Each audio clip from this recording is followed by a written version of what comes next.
तो आपने टाइटल पढ़ ही लिया होगा, बहुत बुरा होगा सब कुछ अच्छा होने से पहले।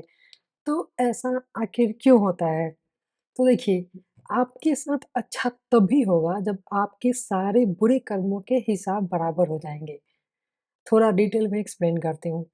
मतलब जैसे आपके पुराने कर्म रहे होंगे कुछ आपकी वजह से किसी के मन को तकलीफ़ हुई हो, अ, अनजाने में भी सही बट आपकी वजह से अगर किसी के मन को तकलीफ़ हुई हो, इस जन्म में ना सही, पिछले जन्मों का भी हिसाब होता है। अगर आपका कर्म का फल उस टाइम नहीं मिला होगा, तो उसका भी हिसाब हमें कभी न कभी चुकाना पड़ता है। तो आपकी वजह से किसी को तकलीफ़ हुई हो या किसी तरह से आपके वजह से किसी को दुःख पहुँचा हो, कैसी भी तकलीफ़ हुई हो, तो उसका हिसाब जब तक बराबर होगा नहीं, फिर तब तक आपके साथ बहुत अच्छा नहीं होगा। तो इसलिए अक्सर आपने देखा होगा जिन लोगों को बहुत ज़्यादा डाउनफॉल आता है ना लाइफ़ में, करियर में, मतलब किसी भी फ़ेज़ में, उसके बाद उनका वो बहुत आगे जाते हैं। क्यों? क्योंकि उस टाइम उनके ना सारे कर्मों का हिसाब हो रहा होता है। जब इंसान को ना कोई इंसान को बहुत आगे ले जाना होता है भगवान को, तो फिर उसके सारे जो पिछले कर्मों का हिसाब है उसको उसका सारा मतलब बैलेंस करना पड़ता है। तो जो भी बुरे कर्म रहे होंगे या फिर पास्ट कर्म कैसा भी रहा होगा, तो उसका हिसाब हो जाता है, फिर उसके साथ बहुत अच्छा होता है। तो जब बहुत अच्छा होता है ना, तो उस बीच अगर फिर से इंसान कुछ बुरा कर्म करता है, तो फिर से उसके लाइफ़ में प्रॉब्लम्स आती हैं। तो इसलिए हमारा मकसद होना चाहिए कि हम लाइफ में अच्छे से अच्छा कर्म करें। अगर हमारे साथ लाइफ में थोड़ा टाइम के लिए या लंबे टाइम के लिए कुछ डाउनफॉल आ रहा है, बुरा फेज़ आ भी रहा है, तो आप इससे ये मानिए कि आपके ही किसी कर्मों का फल है और चुपचाप उसे सह जाइए। आपको कुछ भी बुरा कर्म वहाँ पे नहीं करना होता है, ना ज़्यादा सोचना होता है। तो फिर क्योंकि वो एक फेज़ होता है जहाँ आपके हिसाब बराबर हो रहे होते हैं, उसके बाद फिर आपके लाइफ में सिर्फ़ अच्छा ही होगा।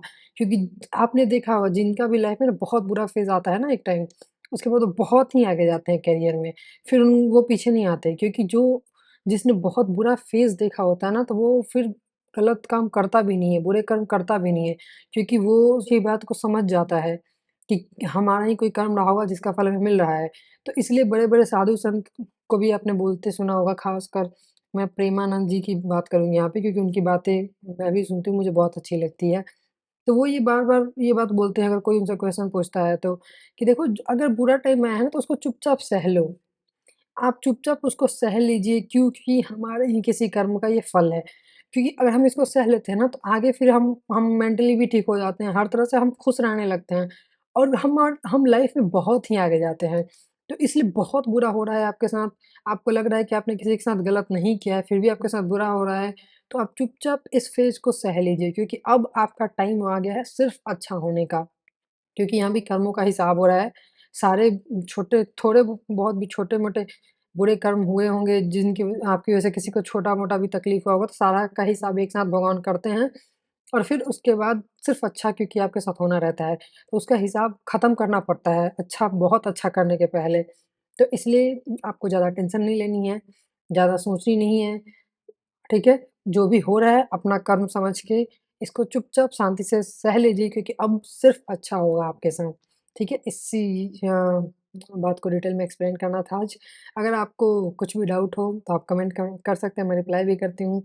ज़्यादा डिटेल में आंसर चाहिए होता है तो मैं वीडियो भी बना देती हूँ। Thank you for watching.